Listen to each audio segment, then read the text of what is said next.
with the introduction of duotronics to the Federation scene and the launch of the Constitution class, Starfleet Command would begin to reimagine its entire fleet, with starship classes created in the image of the Constitution class's success. And one of these classes, the Pioneer class, would become as indispensable as her big sister class. But what do we know about this all-around utility class?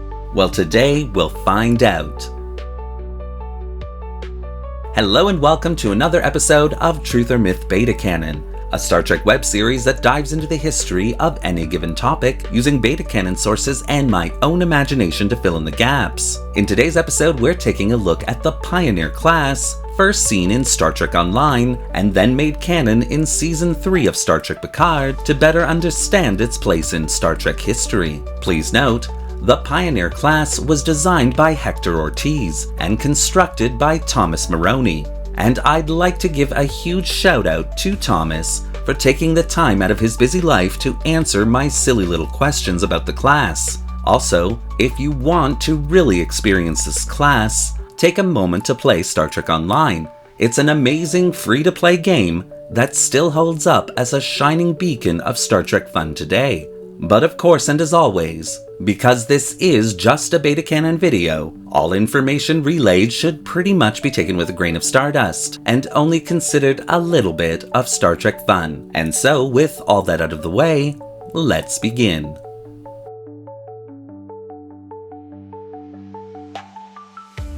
Starfleet's launch of the Constitution class in 2245 had been a complete and unprecedented success for the organization.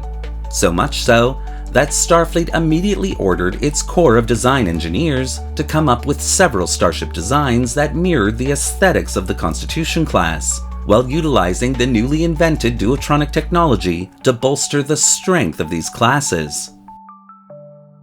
The Saladin, Ptolemy, and Federation classes, along with their Constitution class big sister, would all become well known in this era of starship design.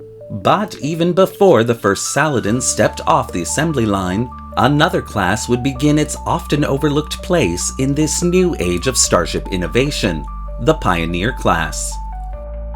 Sitting at a length of 221.5 meters, the Pioneer class was designed to be operated by 115 officers and crew members. With Starfleet Command wanting to change its entire image, a political move designed to strengthen its position within the Alpha and Beta quadrants, as well as to ward off any would-be invaders that might think Starfleet was unable to protect its Federation citizens. When the construction of the Constitution class project began, so too would the Pioneer class project, as a utility frigate designed to augment the fleet and act as a short-range workhorse class, completing more of the mundane daily tasks within the Federation, freeing up her big sisters for exploration.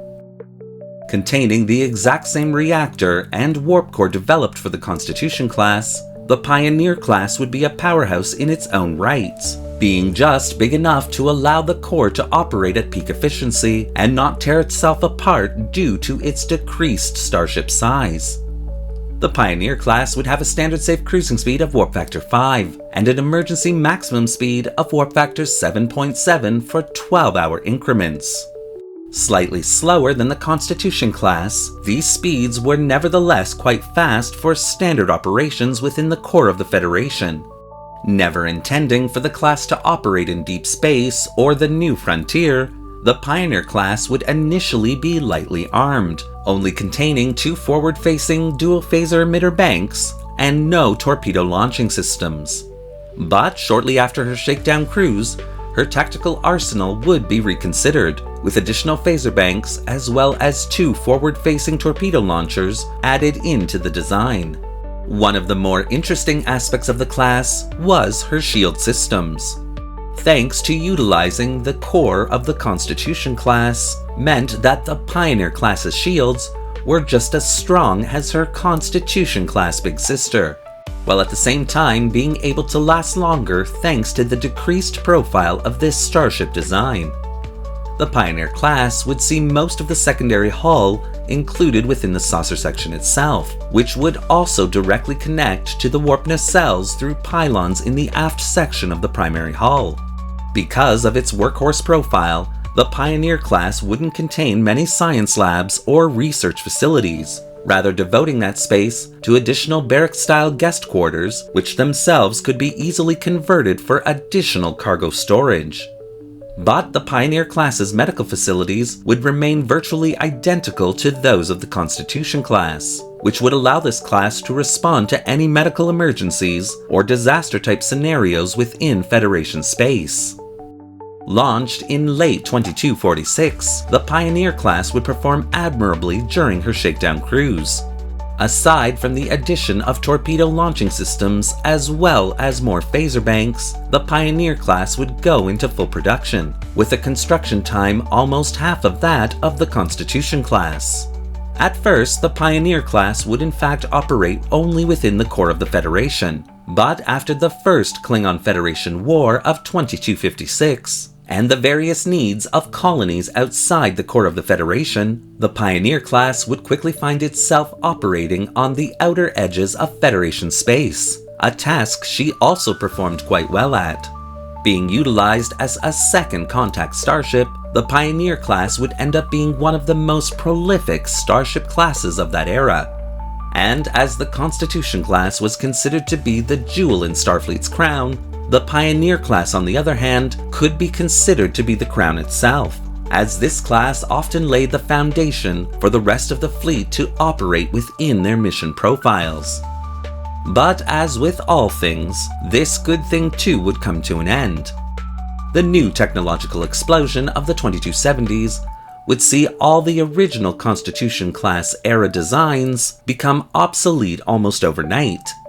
And although classes like the Pioneer class would manage to survive into the late 2280s, by that time, Starfleet Command was forced to retire these old starships from active duty, with replacement classes ready to take up their mantle. However, due to the amazing performance and indispensable nature of the Pioneer class, the USS Pioneer itself would not be taken behind Starbase 1 and put out of its misery. Rather, it would be sent to the Fleet Museum, fully restored to its original configuration, standing alongside the USS New Jersey, a Constitution-class starship, as a symbol of the first true golden age of starship design from both ends of the spectrum. Designed as a workhorse class to operate within the core of the Federation, as the organization expanded, so too did the duties and responsibilities of this class. And with her ability to rise to these new challenges, the Pioneer class would prove to be a hero starship class within its own right, earning this class its valiant place in Starfleet history. Thank you for watching today's episode of Truth or Myth Beta Canon. What do you think of the Pioneer class and the historical narrative that I've created here? Do you want to see more videos like this one? Well, leave your comments in the section below. And don't forget to like the video and subscribe to the channel, hitting that little bell icon so you won't miss a single video we release. I just want to take another moment to thank Thomas Maroney from Star Trek Online for taking the time to answer my questions about this awesome starship class. I really do appreciate it. Want to help the channel design and construct a utility starship class the likes of which no one has seen before? Then consider becoming a channel member subscriber or a channel patron, both a major help that allow this channel to purchase resources and 3D models to keep it going. The link to both memberships is in the description below. Thanks again for watching, live long, and prosper.